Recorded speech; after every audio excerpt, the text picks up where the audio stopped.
Born powerless, Arabelle is abandoned in Twilight by her Lumen parents. Raised by Greys, she is treated like an outsider for most of her life. Yet when her enclave is raided by Lumen soldiers, Arabelle vows to rescue her people at any cost. In Spire City Coronis, Supreme Solar Roland discovers a dangerous firearm that violates the Great Edict. All machinery and weapons must be powered by lumens. Roland casts a suspicious eye upon the Twilight-dwelling Greys and ponders the relevance of their existence. Two nations that once lived in harmony have become divided by prejudice and fear, but conflict will not restore their fractured bonds. Only the return of Sungivers can set Tandor's people on a path to reforging their broken ties. Only a Sungiver can save them from destroying one another, but a Sungiver hasn't been discovered in generations. Until now. Sungiver by Jacob Klop was fun. I enjoyed this one. It's kind of like if you took Dune and then put it together with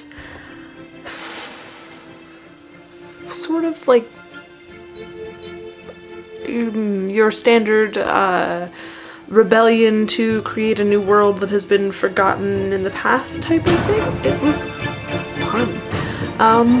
So basically, Tandor is a tidally locked planet, and its inhabitants have adapted to live on the sun side. They can absorb the power of the sun. Except there are some people who can't.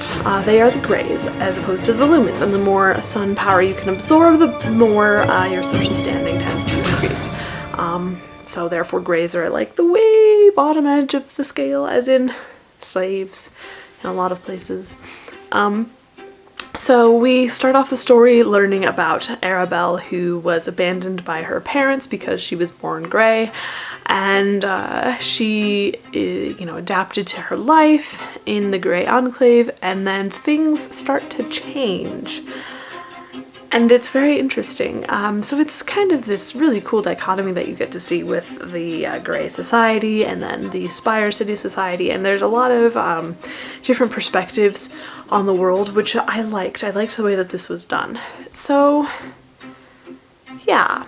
The main characters are Arabelle, Supreme Solar Roland, who rules the Spire City Coronis, and then Supreme Solar Aurora, who rules Spire City Phosphor. Yeah, those three are kind of the main characters, and I think I really liked the interaction between these three. I mean, they don't actually interact a huge amount, but their actions create circumstances that affect the others, and I think that's really interesting. Yeah, as far as the characters go, those three are the ones we see most often. They're the ones that have the most character development. I think there's one point where Aurora's motives sort of shift, and I think that comes a little too quickly, but it does make sense in the context of the story. I think it just needs to be explored a touch more. But everything else, I like that. However, I think some of the side characters that are also important could have been developed just a touch more. I would have liked to have seen more of their motivation, more of their personality, their ups and downs, etc., etc. But I liked it.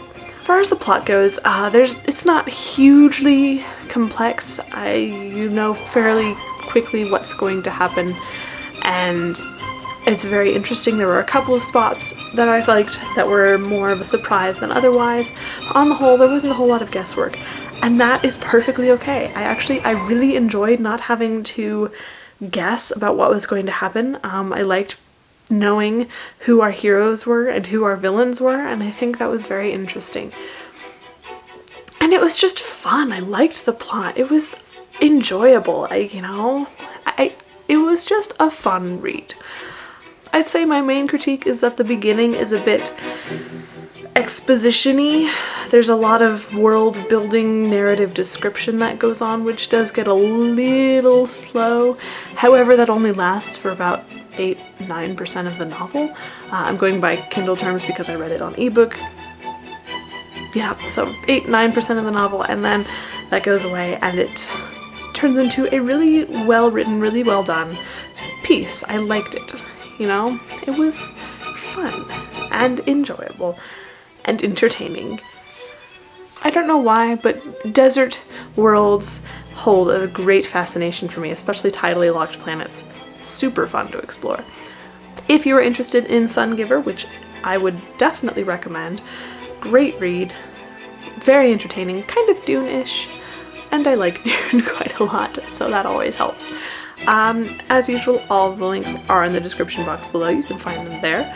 And you can find my books there as well. You can find this one, which just came out a couple of weeks ago, and you can find this guy, which came out more than a couple of weeks ago, but I mean, you know, life. I am around on all the social media places. If you're interested in chatting with me about books, or about Dune, or about like science of tidally locked planets, which is actually like one of the most fascinating things ever.